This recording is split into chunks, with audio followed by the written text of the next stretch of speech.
peut-être dans un domaine, tu œuvres quelque part pour le Seigneur, tu évangélises, tu parles de la part du Seigneur, peu importe. Tout ce que tu fais en fait, si ça, c'est dans le domaine où tu sers Dieu, si tu es là, tu as un poste, que ce soit dans une assemblée ou pas, mais que tu parles du Seigneur aux gens, mais que tu exposes la pensée du Seigneur aux gens, mais que tu as des gens qui t'écoutent, même une seule oreille. Si tu marches dans la rue, je ne sais pas moi, tu as l'habitude d'évangéliser dans la rue pour parler du Seigneur, fais très attention. Cette année, c'est une année de mort. Et plus précisément pour les personnes qui feront l'œuvre du Seigneur avec négligence. Plus principalement pour les personnes qui ne prendront pas au sérieux leurs dons, leur talent, tout ce que le Seigneur a mis en toi, tout ce que le Seigneur a placé en toi, pour que tu œuvres pour lui, pour que tu fasses cela pour lui. Donc ça veut dire que si tu as le don de chant, il t'a appelé pour chanter dans son assemblée, ma soeur, mon frère, reste là à ton travail et fais le bien. Ça veut dire que si tu es pasteur, tu es serviteur, tu es servant de Dieu, tu es appelé, tu parles à un peuple donné, fais le bien mon frère, ma soeur, fais le bien, homme de Dieu. Parce que cette année-là, je vais vous lire un petit peu ce que le Seigneur a dit. La recommandation du Seigneur, c'est qu'il a dit. Attendez.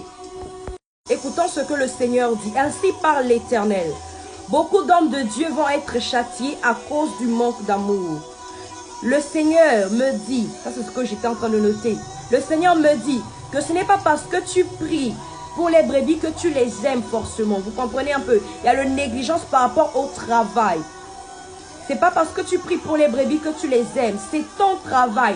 On peut travailler sans aimer ce qu'on fait. D'ailleurs, beaucoup d'entre nous, des fois, on fait des travails juste parce qu'on a besoin d'argent. Juste parce qu'on est dans le besoin qu'on fait ces choses. Ok? Les brebis souffrent et vous vous enrichissez.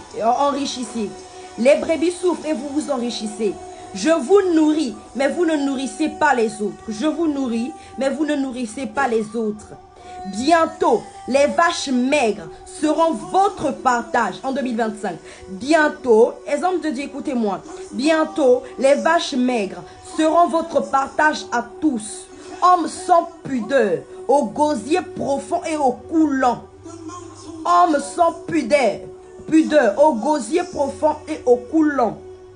Large aussi seront vos mains pour quémander durant la pénurie qui s'abattra sur vous. Larges aussi seront vos mains pour quémander durant la pénurie qui s'abattra sur vous au jour sec. Au jour sec où l'huile se tarira dans le vase. Où l'huile se tarira dans le vase et la farine s'envolera par manque de consistance. La farine s'envolera par manque de consistance. Hommes sans pudeur, encore une fois. Hommes sans pudeur. Hommes sans pudeur. Repentez-vous et pétrez mes brebis. Repentez-vous et pétrez mes brebis. Repentez-vous et revenez à moi. Revenez à moi. Revenez à moi. Repentez-vous et pétrez mes brebis. Homme de Dieu. Serviteur, servante, s'il te plaît, prête ma oreille. C'est un avertissement de la part du Seigneur. Pour toutes les personnes qui servent Dieu. Pour toutes les personnes qui ont une charge spirituelle des âmes sur elles. Pour toutes les personnes qui ont des appels, des mandats. Qui ont été établis pour le Seigneur. Pour les brebis du Seigneur. Pas pour tes brebis à toi.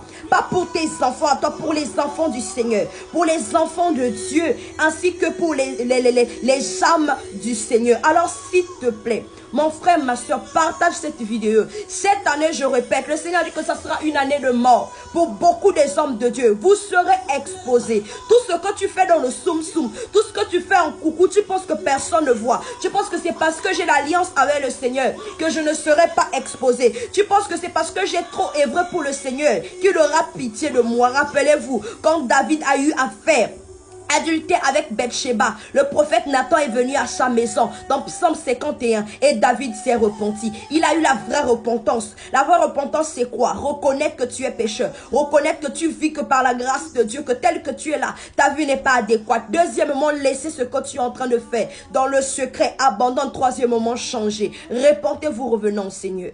Repentons-nous, revenons au Seigneur. Les hommes de Dieu, vous mourrez.